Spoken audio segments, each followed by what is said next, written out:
Welcome everybody for joining. It's really a pleasure to be here with all of you.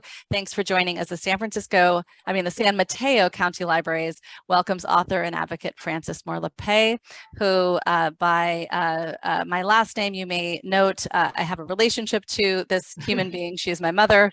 I am an author and advocate around food systems change as well. As I mentioned, my name is Anna Lappé, and I'm an author of a book with my mother, Hope's Edge, which we might talk about tonight, and a couple of other books, most recently, Diet for a Hot Planet, The Climate Crisis at the End of Your Fork and What You Can Do About It. And really excited to be here in conversation with my mother, Frances Moore Lappé, or Frankie for short. I will be moderating the conversation with her, and then we will open up for questions from all of you. So a couple of housekeeping things. If you your microphone and video are turned off, as you can tell, but feel free to use the chat function in the on the bottom of your screen to submit comments, or even better, there is a Q&A button, and you can put your question in there at any point, and when it comes time for questions and answers, I'll be sure to look there. For those who'd like to access live closed captions for this event, click on the CC and then show subtitle. And then before we get started, I wanted to really encourage all of you to tune in to more programming from the San Mateo County Libraries. In October, you can tune in to meet Abigail Hing Nguyen, author of Love Boat Taipei, and there's lots of other great programming you can find on their website. So again, thanks you all for joining us wherever in the world you are. It is my great pleasure now to introduce you to my mother, Frances Moore Lappé. For those of you who are not familiar with her work, she is a world-renowned food expert and lifelong advocate for living democracy, which she will talk about, I hope, during our conversation. She has written 20 books, most of them on these themes of living democracy and food, and has earned 20 honorary degrees, and has been awarded the Right Livelihood Award, often called the Alternative Nobel. Her first book, published a little bit more than 50 years ago in 1971, was Diet for a Small Planet. Some of you may have a tattered original first edition somewhere in your house, a book that went on to revolutionize how millions understood the root causes of hunger and the power and benefits of planet and plant-centered eating. Last year, she published the 50th anniversary edition of the book, which included a bunch of new recipes and an updated introductory chapter. And we are so delighted that the publication of this 50th anniversary edition is what has sparked this event tonight and brought us here to be with all of you. So I've got some questions for my mother. Again, as you are listening, if you think of questions you want me to ask, you can put them into the Q&A element at the bottom of your Zoom screen. And I will get started with some questions. And I'm really appreciating all of your comments in the chat. I'm smiling. Mom, you just got a room rater of 10 for your great decor in the background. So congratulations. Oh, thank you so much. Yeah. So let's get started, Mom. I thought, since we're here for many reasons, including to celebrate this book, Diet for a Small Planet, I thought let's start there. And I would love for you to share with all of us the genesis of Diet for a Small Planet. I know you were 26 years old when you wrote that book and went on to become such a seminal message, such a seminal book. Can you talk about what brought you to write that book and what its main message was? Thank you, Anna. Well, it was 1966 and 67. I had just graduated from a small Quaker college, and I was trying to find my way. And it was a time when we really felt that our government was working with us, and that I had an opportunity to be part of the war on poverty. So yes, I wanted to do that. And I actually got paid by the city government of Philadelphia to go door to door, working with people who were receiving welfare and helping them to become homeowners in their communities. And it was so moving and it was so gratifying. And yet, the woman I got closest to died of a heart attack. Lily died in her early 40s, and I knew she didn't die of a heart attack. She died of poverty. She died of all the forces that made life so hard for her. And so by the next year, when your dad got us to Berkeley because he was a postdoc at UC Berkeley, I knew I had to ask, what was the cause, real cause of Lily's death, and how do I get to that cause? And so I thought, food, food, food. It's so basic. We all have to eat. If I just understand why there's so much hunger, even in the communities I was in Philadelphia, why, that would unlock the mysteries of economics and politics, and I'd find my path. And so I literally, just got to the stacks at the UC Berkeley Library with my dad's slide rule. Some of you in my generation might know what that is, putting two and two together.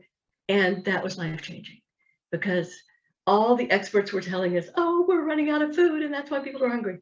And I literally, what? There's more than enough for all of us.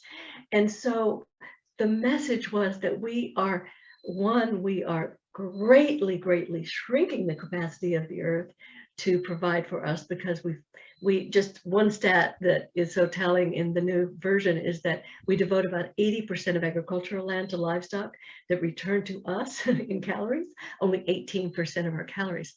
But that is a symptom, I realized too. And so focusing on food really did help me get into the, beneath to the economic and political questions, because why would we do something so illogical as that? Is because of the power structure benefited from it.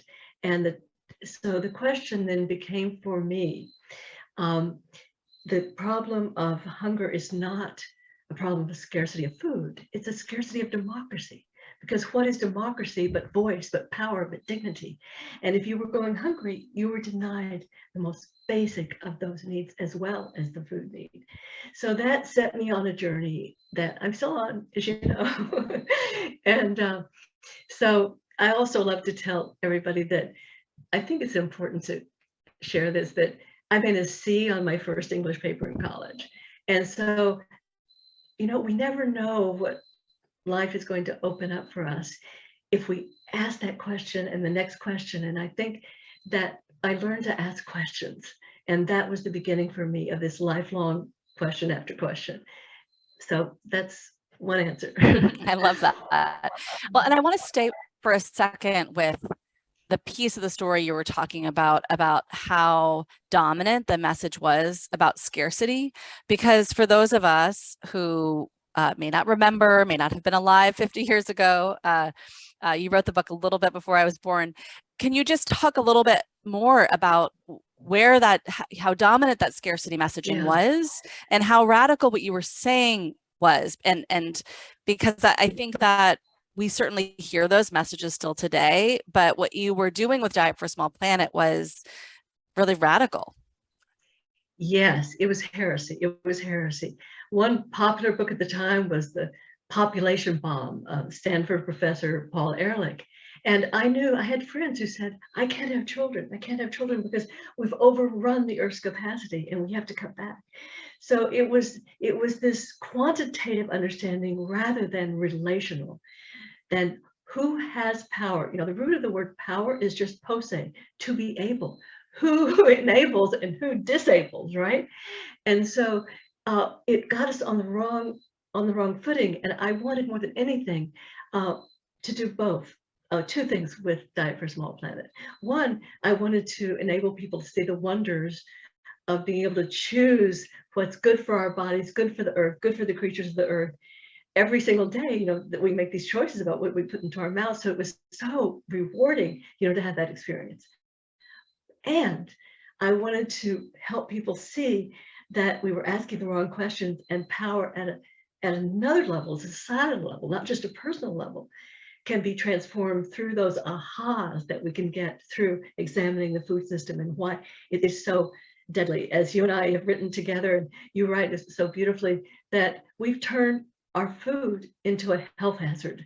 And we're supposed to be this bright species. Wait a minute. No other species has done that.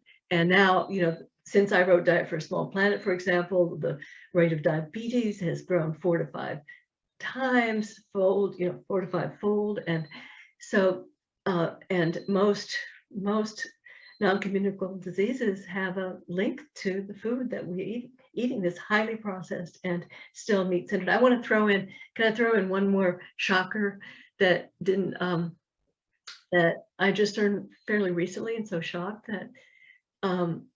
that in 2015, the World Health Organization said that red meat is a probable carcinogen and that processed meat is a carcinogen.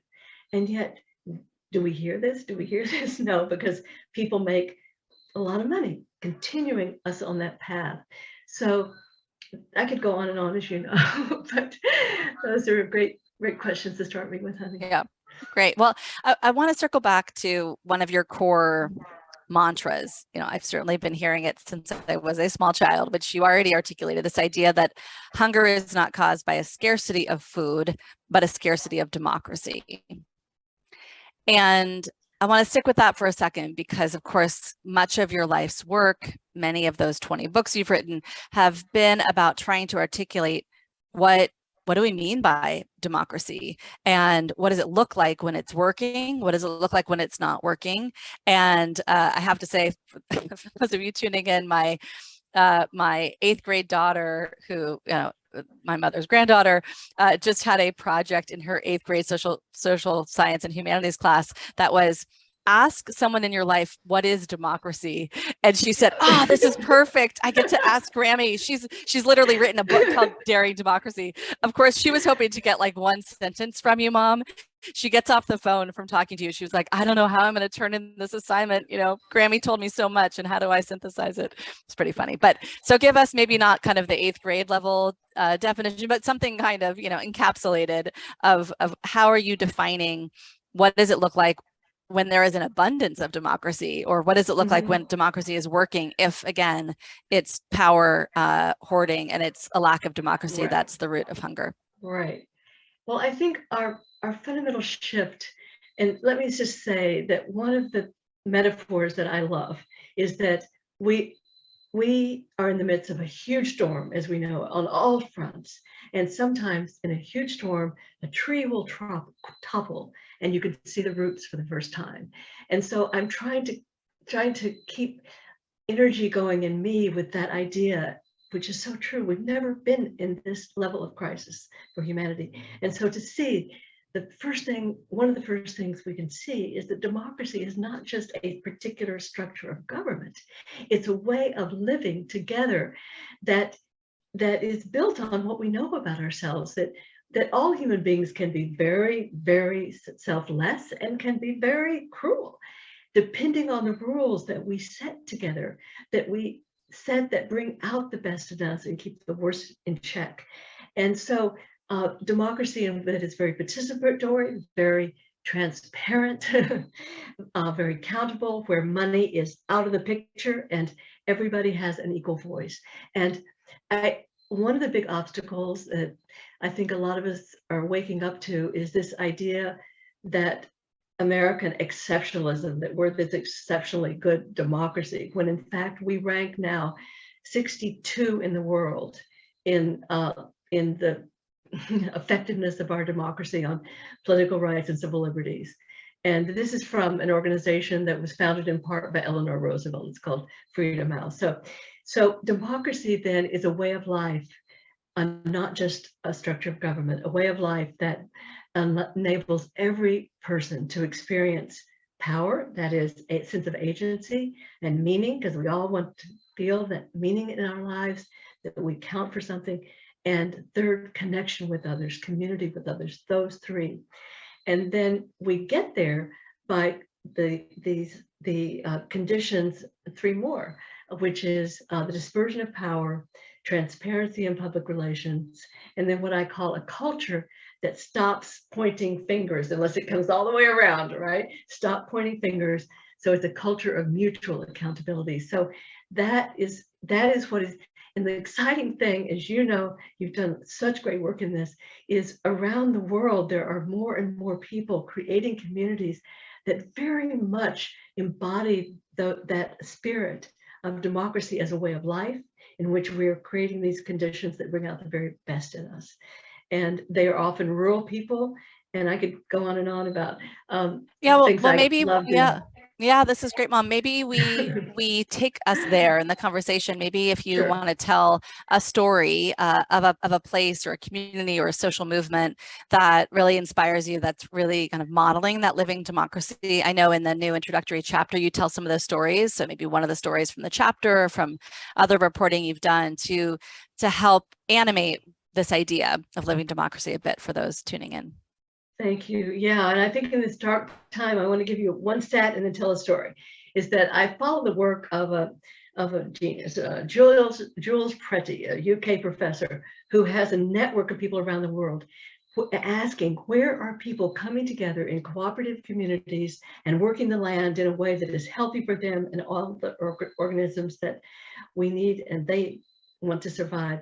And what he found was that in the year 2000, there were about 500,000, and in the 20 years after that, 8 million more of these groups arose. And as you've written about India and Andhra Pradesh, I got to go to India to one of the communities that represents this breakthrough that most people don't know about that's so affirming.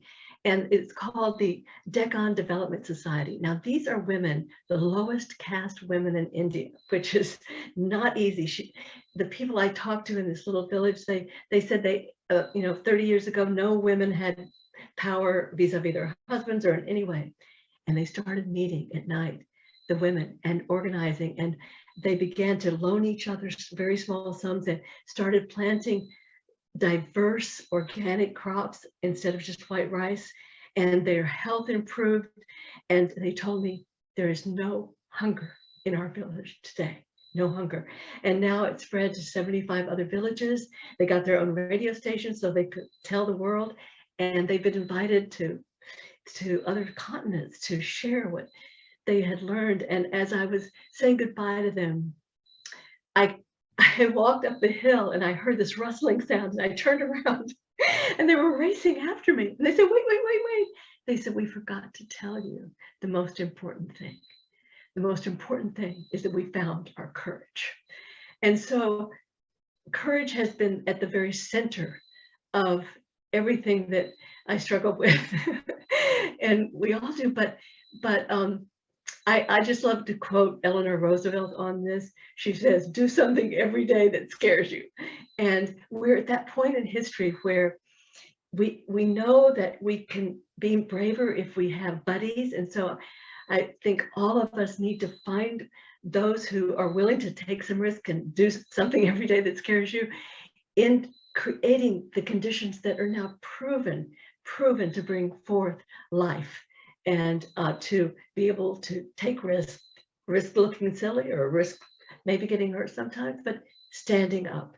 And so what keeps me going is that realization that more and more people are having that moment where they say, yes, I just don't have to accept this completely illogical and damaging and life stunting and life killing status quo, that I can connect with others and make change.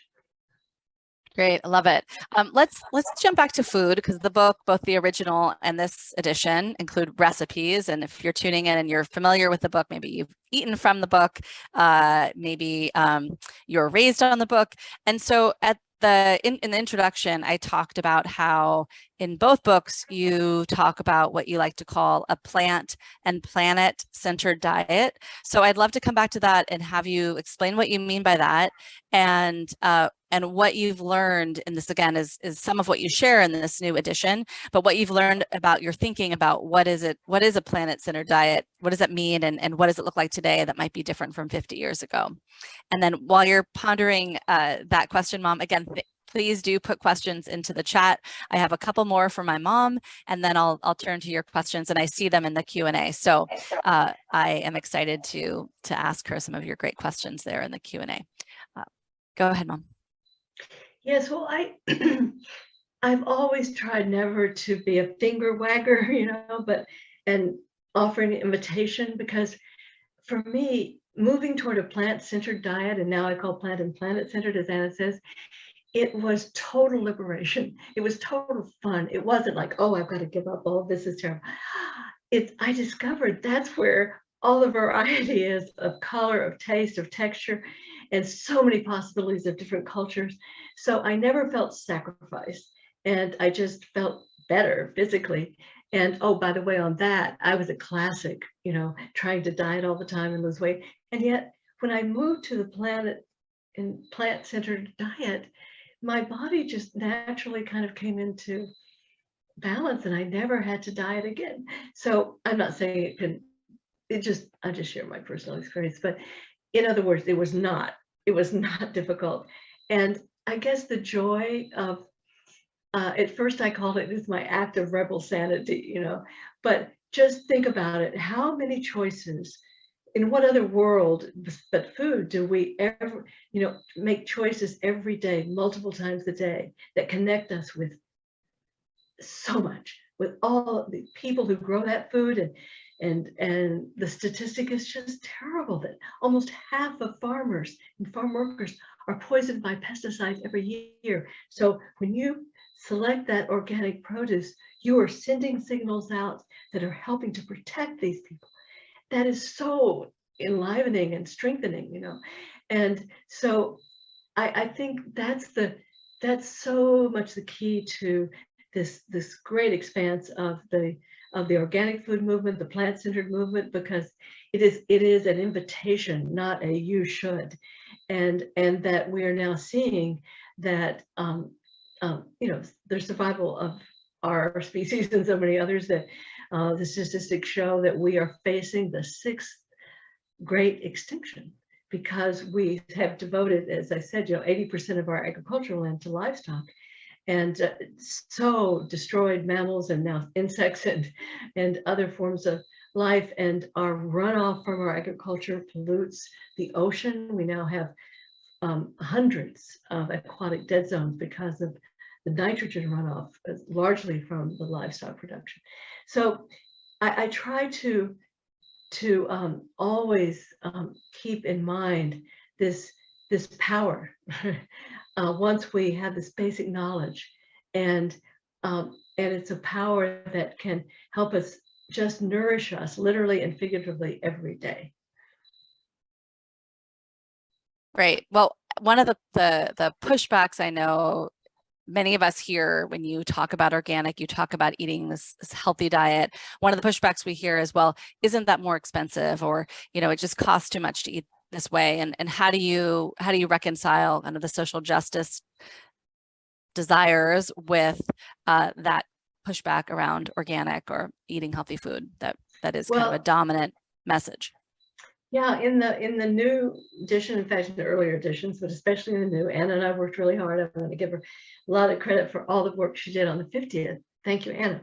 Now, among the appendices we break down, protein, how many, what is the cost of protein from meat compared to plant foods? Certainly, grains and lentils and vegetables of all kinds. So actually, that the plant-centered eating is not more expensive. Yes, the organic version of it is sometimes, but again, if you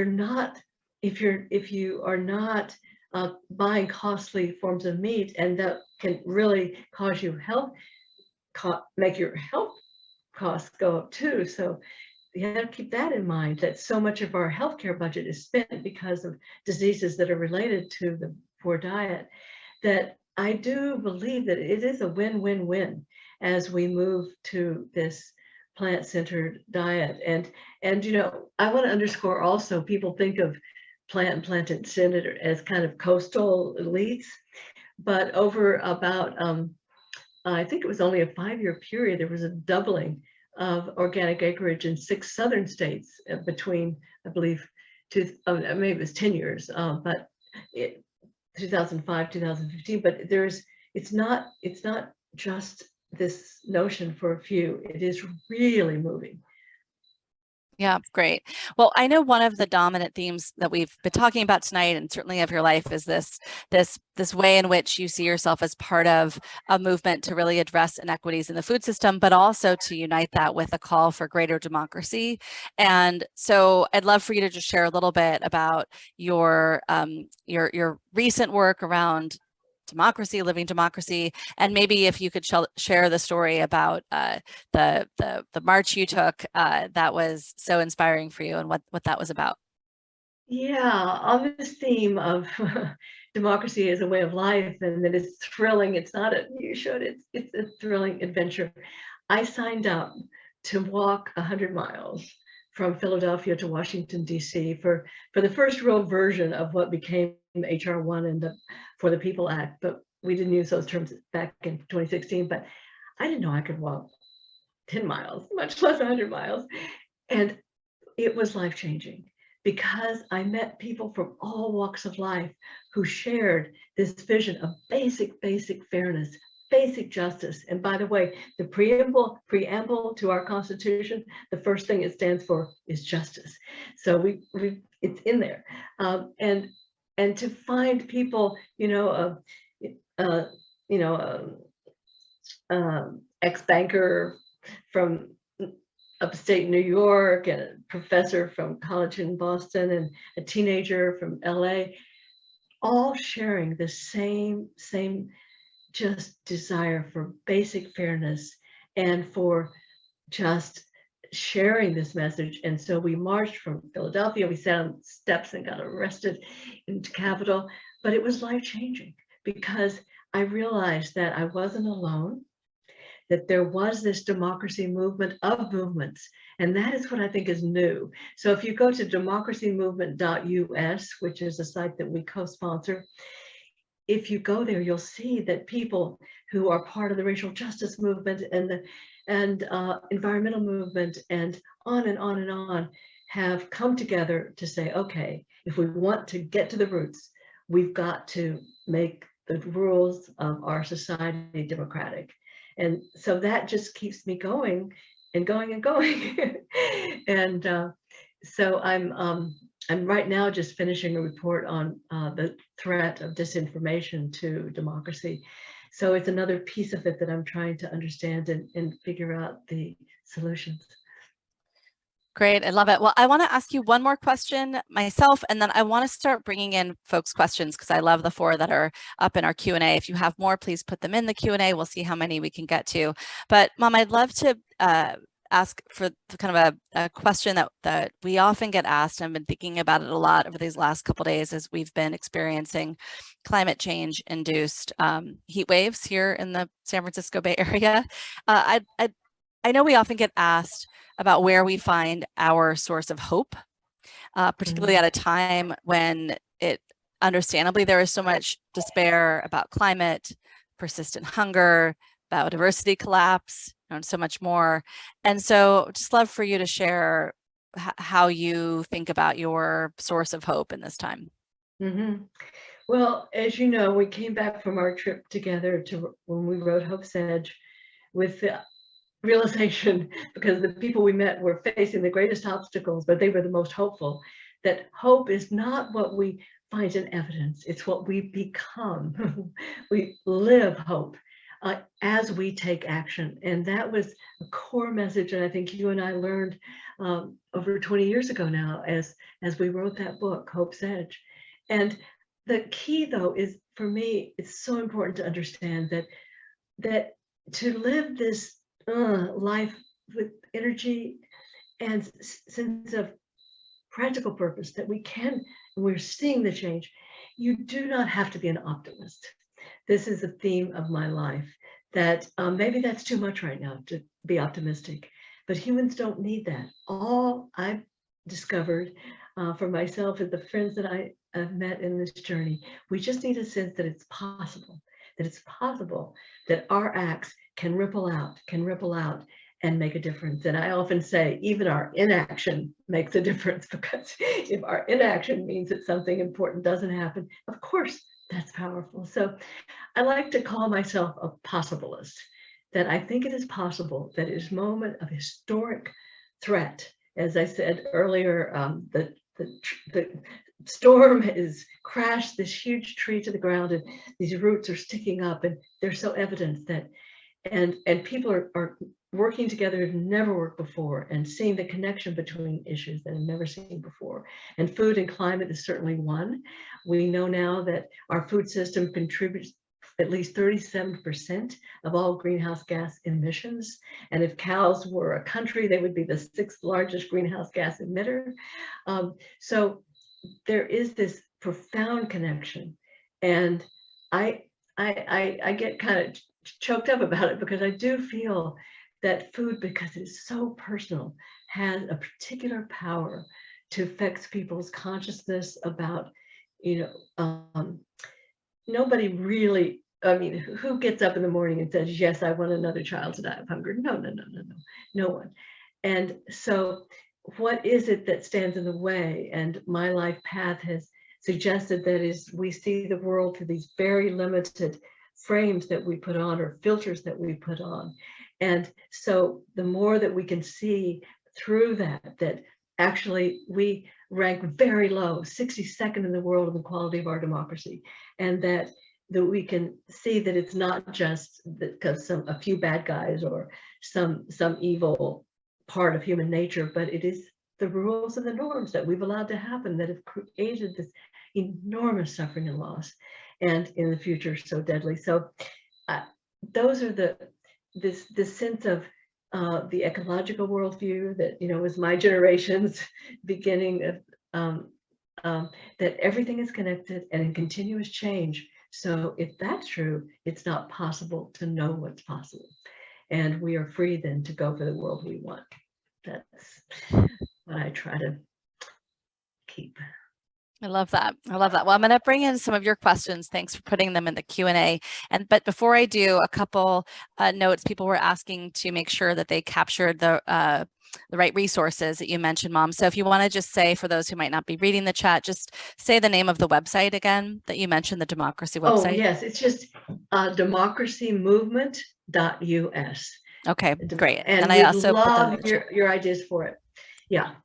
Great. And then someone else asked if we could share the name of the person that you mentioned in the UK. So I'll put this in the chat so you can get the spelling of the name. It's Professor Jules Preddy at the University of Essex. Yes. Is that right? Okay, so I will put that in the chat as well. So let me bring in some of your questions. Thanks again for asking them and for being here. So we got a question. Someone asked, I read Diet for a Small Planet while in college in the late 70s, and it had a tremendous impact on my life. I became a vegetarian and also pursued a career in health and nutrition. I no longer have a copy of my original, but look forward to reading the 50th anniversary. So the question, did you run into any resistance from the Green Revolution in the 60s and 70s that was designed to increase agricultural production around the world? Per my understanding, this movement involved extensive use of pesticides, which now we know was not healthy for people or the earth. So just tossing over to you, Mom, this big question about the Green Revolution. It's a particularly timely question because there's been a big push to move this Green Revolution technology across the continent of Africa. And earlier this week, there was a big press conference in Uganda, I think, from the Alliance for the Green Revolution in Africa about this kind of move to bring these technologies to that continent. And so would love you to share a bit from your perspective and the work that, much of the work you did at the Institute for Food and Development Policy on Green Revolution. Absolutely. Thank you. Yes. This notion of scarcity, and that the only way that we can overcome the problem of scarcity is through agricultural chemicals and machinery that poor people can't afford, and just monopoly controlled seed systems. For example, when I started out, there were 50 competitive seed companies. Now they're just a handful. And so this continued focus on this myth that these technologies produce higher yields, and that the problem is inadequate supply, that it's still being pushed. And I highly recommend a book by my colleague Tim Weiss called Eating Tomorrow, where he takes on just what Anna was talking about, particularly in Africa, this very flawed strategy of forcing into monoculture and to chemical dependency. When one of the other stories I tell in the New Diet for a Small Planet is about the rebirth of indigenous practices that combine trees and crops in the same fields, and it's called agroforestry, and it helps to cool the soil, climate change, because you have the leaves shading the earth, and the leaves can also be fodder for some of the animals, and it increases yields. And it's after terrible famines when I was a young woman, I've been following the country of Niger, and where they moved toward this integration of trees and crops in the same fields. And it has been remarkably effective in reducing hunger where people are doing it. And now it's, the last time I looked, it was an area greater than, I think, twice the size of Texas. I mean, some huge area of West Africa. And yet you don't hear about it. You know, you still hear, oh, you need those pesticides, you need those chemical fertilizers, you need those products from the few companies, when in fact we are seeing also in Latin America and Asia these movements of the poorest people that are showing what real healthy growing looks like. Great. I love it. And I love all the questions here. I think we could hopefully get to all of them. So just a quick opportunity to give a shout out to the Quaker College that you went to. I know the name of this college, but if you want to say what college you went to, and did that college education prompt you to prompt you into kind of the political motivation, political reasons to tackle poverty and hunger? Oh, I'm so glad you asked. Earlham College in Richmond, Indiana. And there was one course that changed my life. It was a very, well, so many things. I mean, we helped start the first Upward Bound project, and the school encouraged us, bringing inner city kids to the campus to get them acquainted with college life, and many wonderful things.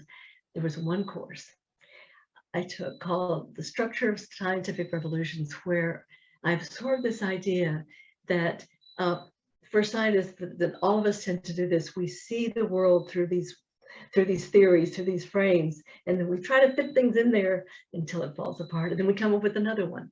And so the power of ideas became the center of my life's work. That we're just talking about it, right? With the Green Revolution, this idea that we have to have these big corporations supplying these chemicals in order to feed ourselves. No. So that was life-changing. I just want a little personal note. I got to reach in nursing home the 95-year-old professor, and to thank him during COVID for changing my life, because really that made me question the paradigm, you know, of that we'd run out of food. And because I was, oh, what is the theory? Is it true? You know, and Theodore Benfey was his name. So yes, small colleges where people are encouraged to ask those questions. I'm very grateful. I love it. Shout out to all of you teachers out there. If any of you are teachers, that's great. So 2 questions, I'll kind of name them both at once. I would love to hear your take on each. Again, thanks for, if you have any more questions, we have a few more minutes to have a conversation. So one is, do you include animal welfare and animal rights in your notion of democracy? And the second, please discuss your opinion of GMOs or genetically modified organisms. Well, probably not as much as the first question, animal welfare. I've always so admired vegetarians who, before so much was known about other concerns, that chose to eat in the plant world so that they could reduce the suffering of livestock. And but I personally, you know, I try not to be too judgmental and to, but we do know also that there's so many levels of animal harm that are so unnecessary in our current system. This incredible suffering of these thousands of animals trapped in one small space. And so I do really respond to that. And I think the more people understand the animal welfare is one aspect of this multi reasoned movement to the plant world. So yes. And Yeah, the other question is about GMOs, and I would just add to that, because I know you talk about this a lot in your work, Mom, is, also talking about the, alongside the animal welfare abuses in these industrial scale livestock operations that are just absolutely barbaric and horrific, it's also the human rights abuses. And these abuses and these injustices are very intertwined. We certainly saw during COVID the absolute disregard for both animal welfare and then also the workers' welfare. And a colleague of mine did amazing reporting to expose the level of lack of COVID precautions for meatpacking workers and the levels of meatpacking workers who were exposed to COVID on the job and who got very sick or who even died. So, I just bring it up because I think when I think about your work, I think of it really holistically and understanding the multifaceted components of the injustices that run throughout this industrial scale livestock model. So the other question, and I think it's all related, was about GMOs and genetically modified organisms. Yeah, well, Anna's father, my former husband, now deceased, unfortunately, was the first one to really bring to a popular audience the question of why GMOs and what are the limitations. And it's called Against the Grain. And guess what? He took it to his publisher, and the publishers wanted it, but then Monsanto stood in the way and threatened to sue the company. And he then got it published by the aptly named Common Courage Press. So the problem of GMOs today is multifaceted. And it has been linked to a deadly a carcinogen, glyphosate, and which has been barred in many countries in the world today, and yet still a problem here. And there's been a major lawsuit by people who have suffered cancer from exposure, as well as other very hazardous pesticides. But it's just there's so many elements, and Anna can talk about this better than I can. You've been really diving into this, so if you wanted to add on, but it leads to this devastation of biodiversity and to harms of people who are exposed to this very deadly chemical that is linked to use in the fields. So yeah, and I could jump in because I think one of the things that we always stress when we talk about genetically modified organisms, so these are commercialized corporate seeds that have been genetically engineered to kind of express a property. And they were first commercialized widely in the mid-90s, genetically modified organisms, and these seeds were. And what we always like to stress to folks when you hear people talk about GMOs, to really stress that they were engineered to be a vehicle to deliver pesticides into the field. So by 2016, I was just looking at these numbers. By 2016, if you looked at what were the traits that were engineered in the crops, in the GMO crops that were being grown in the United States, 98.1% of them had either a single trait, which was resistance to an herbicide. And my mother mentioned glyphosate-based herbicides, but there's a whole suite of herbicides, many of which are toxic to ecosystems and to workers, and are not great things to be spraying across our fields. So either resistant to herbicides or both resistant to herbicides and expressing of a insect resistant property. In other words, sort of themselves were an insecticide. And that was the sum total. About 98% or a little bit more of all the crops planted in the US that were genetically modified were just doing one of those, either just herbicide resistance or both herbicide resistance and expressing this insecticide. So we hear a lot of hype, and we've been hearing it for decades. that GMOs will help us feed the world, that they will help us address vitamin A deficiency, that they will now help us address the climate crisis by creating more drought resilient crops. And what we have always said is that actually ecological food systems where you were growing biodiverse crops, like the Women in the Deccan Development Society my mom mentioned, these are the systems that actually create resilience to pests, that actually generate really nutritious food. What we've seen, thanks to the use of these genetically modified organisms that have been designed to be resistant to really a very small suite of weed killers, is a huge amount of herbicide resistance. So now you have weeds that it's very hard for farmers to deal with, or pest resistance. So insects that, again, it's very hard for farmers to deal with. And so we just like to stress to folks, who is behind these seeds? Mm-hmm. It is the chemical companies that are selling farmers the pesticides that they use alongside the seeds. If you want to follow, I think, someone who's, a team who's really covering this really well, my colleagues at US Right to Know, and I'll put it in the chat, Stacy Malkin is a good colleague of mine there. In the next month, we're coming out with a big report about how the industry, but particularly Monsanto, which is one of the biggest producers of GMOs, and particularly those that are resistant to glyphosate, how over decades, the company used many of the same tactics that the fossil fuel industry has used, that the tobacco industry has used, to really deflect regulation and to corrupt the science, and really to set us back in terms of having policies that would protect the public. So if you go to US Right to Know's website, they have a lot of really great information, and you can sign up to be on their newsletter, and Stacy will send out a notice when our report comes out. But there's a lot of great information out there.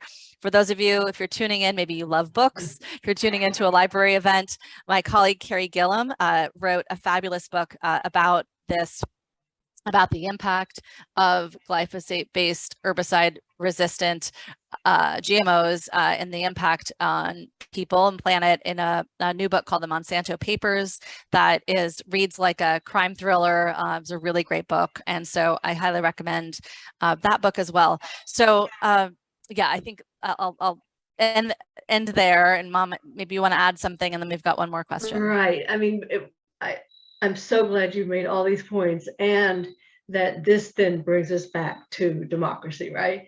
And that there was, from the period right after Diet for a Small Planet, during the 1970s, there was just a burst of, there was a 14-fold increase in the number of lobbyists in Washington.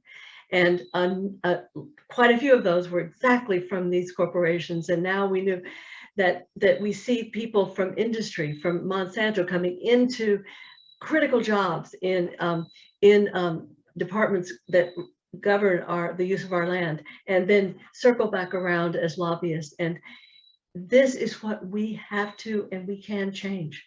That we are, there are many other countries that they're showing us the way to just end that relationship of money and politics and lobbyists coming in and out of, advocates from industry coming in and out of our government, and not being really transparent about that.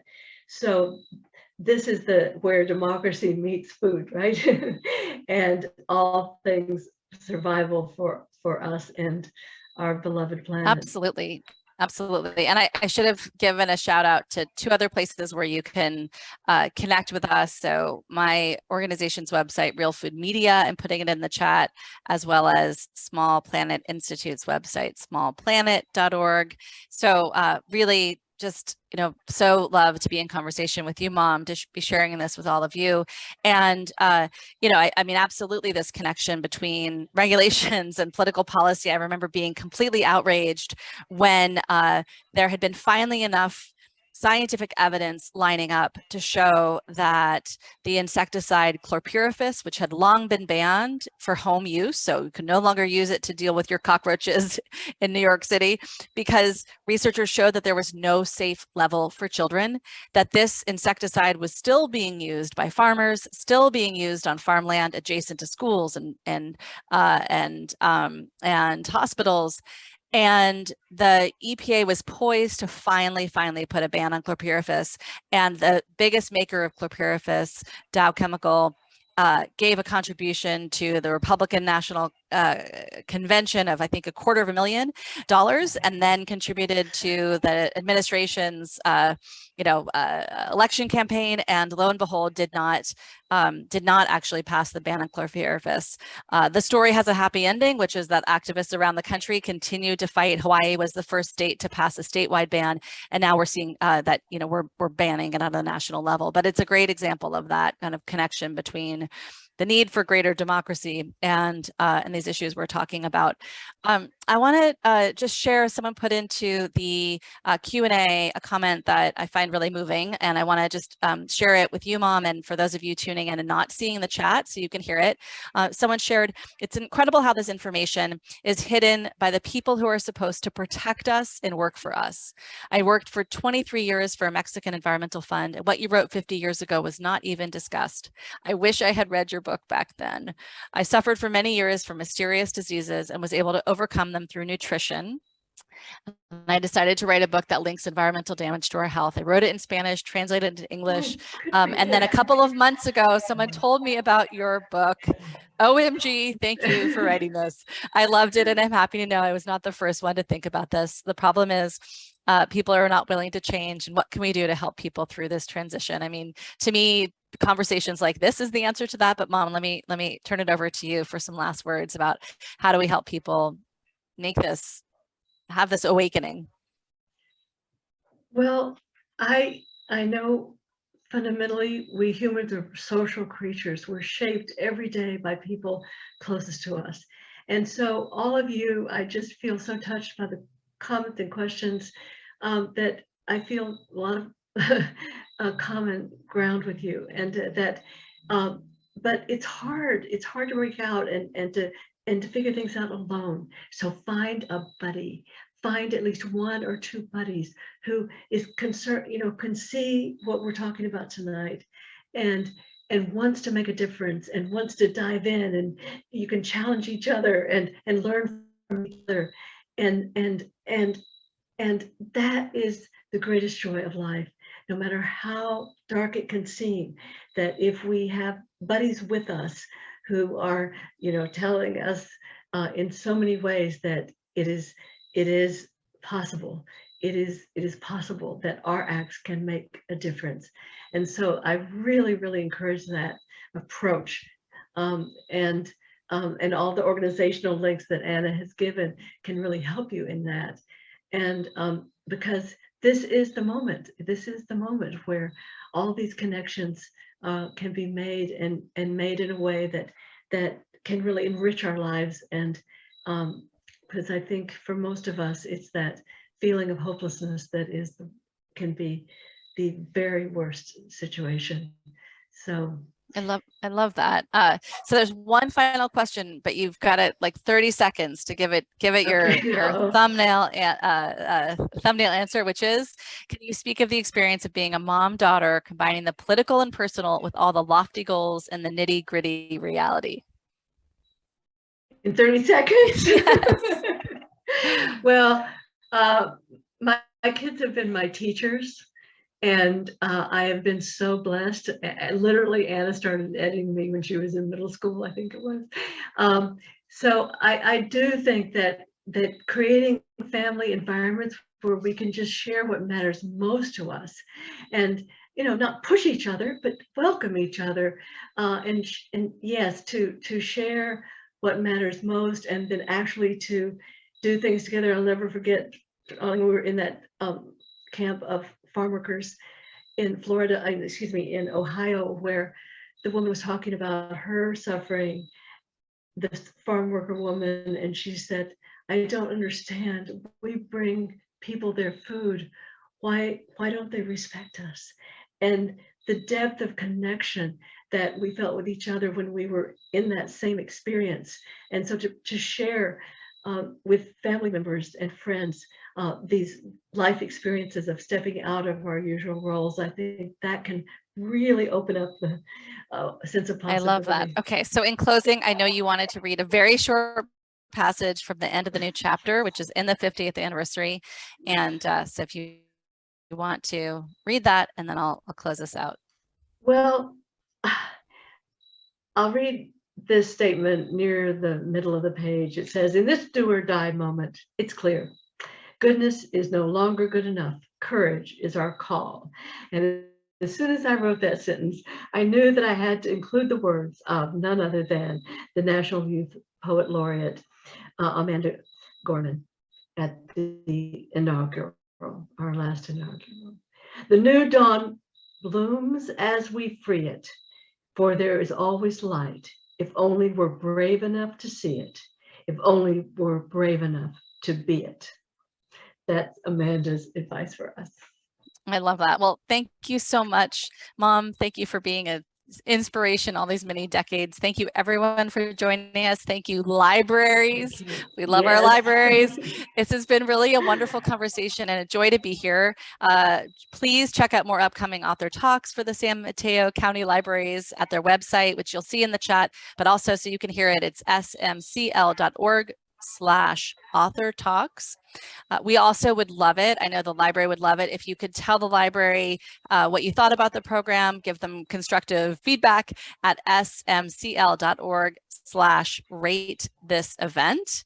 And that's it. Thank you, everyone. We hope to stay in touch with you. Again, you can find my mom's work at smallplanet.org. You can learn more about the work I've been up to at realfoodmedia.org.